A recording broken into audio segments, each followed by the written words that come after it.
had so many reasons to be excited to live in Guatemala, and the best thing about moving to Antigua meant that I got to see some of my best friends and roommates from Cusco, Toby and Joe. They had just finished teaching at Maximo in February, and I was just starting in March, so we had a few weeks to catch up and hang out while they showed me around Antigua and looked after Ukuku and I.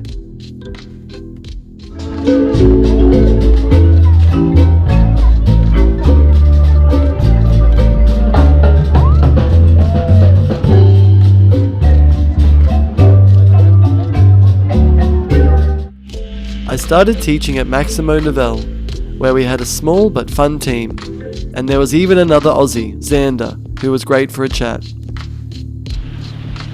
It was a small school compared to Cusco, but it was in a beautiful historic building in central Antigua.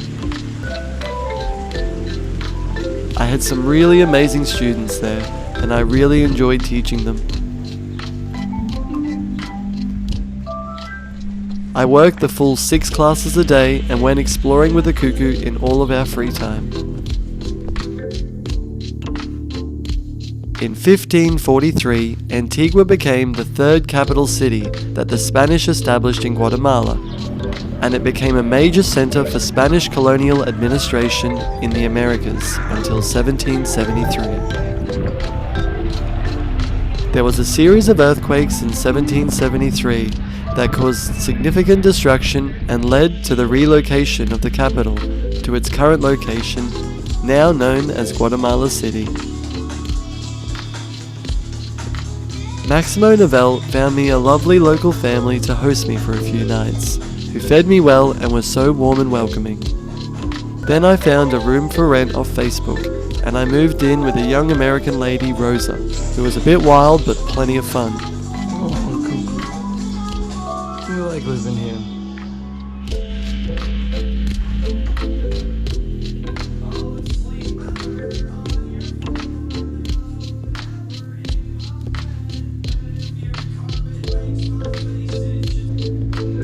Another thing I loved in Antigua was whenever you walked south, you had a stunning view of the majestic Volcán de Agua, and it was a very surreal and beautiful backdrop to the town, visible from anywhere. The city's grid pattern made it really easy to find your way around.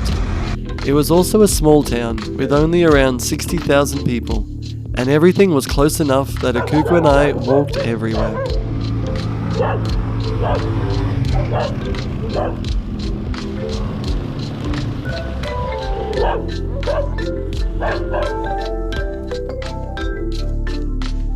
The cobblestone streets and brightly painted houses made it a pretty setting for our meandering. We even wandered around the fringes of the town to see some less touristic areas and local neighborhoods.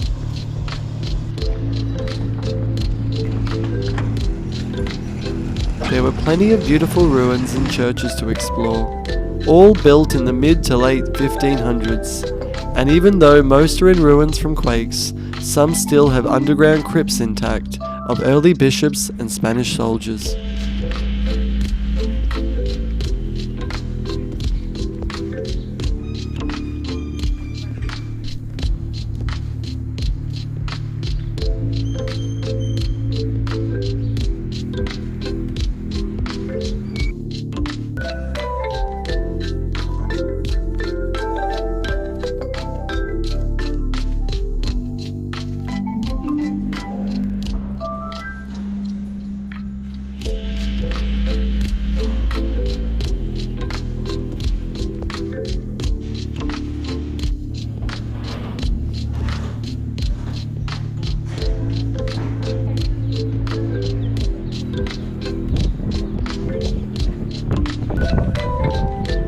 At the end of March, I was lucky enough to stumble into a short romance with a wonderful and kind-hearted El Salvadorian girl, and although it was brief, it made for an unforgettable birthday. I loved learning about the Kachikil culture and local customs, so obviously I went to explore the museums as well.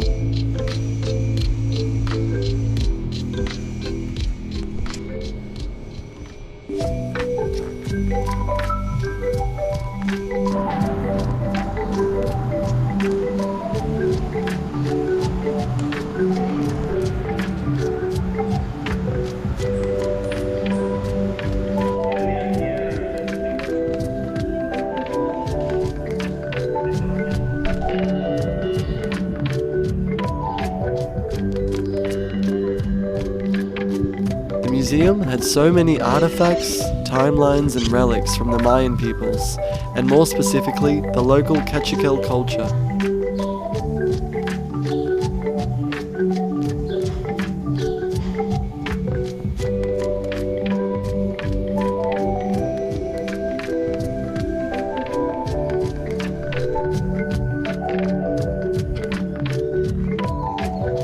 This led to learning about Iximche, and I navigated the local buses to get Ukuku and I there.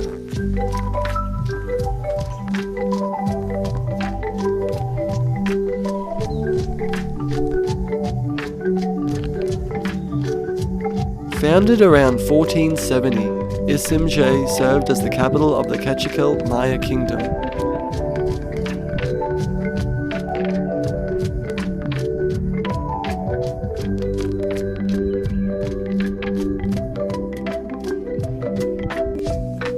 The site contains pyramid temples, palaces, and 2 Mesoamerican ball courts.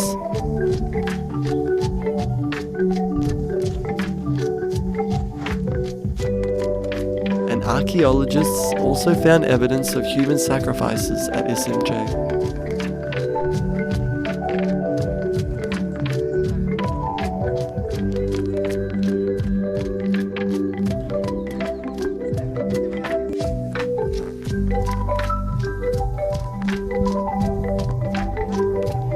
In 1524, Spanish conquistadors led by Pedro de Alvarado arrived at Iximche.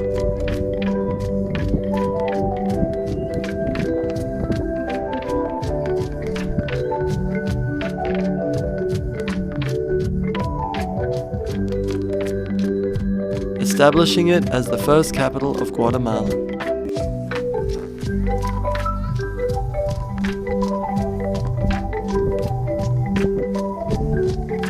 The ruins were declared a national monument in the 1960s, and Iximche remains a sacred site for Maya ceremonies, including the annual Day of the Dead rituals.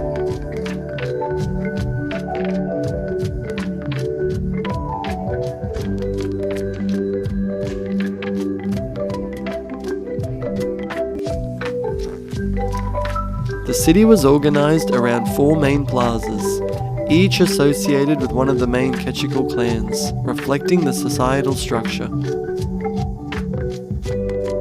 Iximche thrived during the late post-classic period, 1250 to 1525, and it had a population of 10 to 15,000 people at its peak.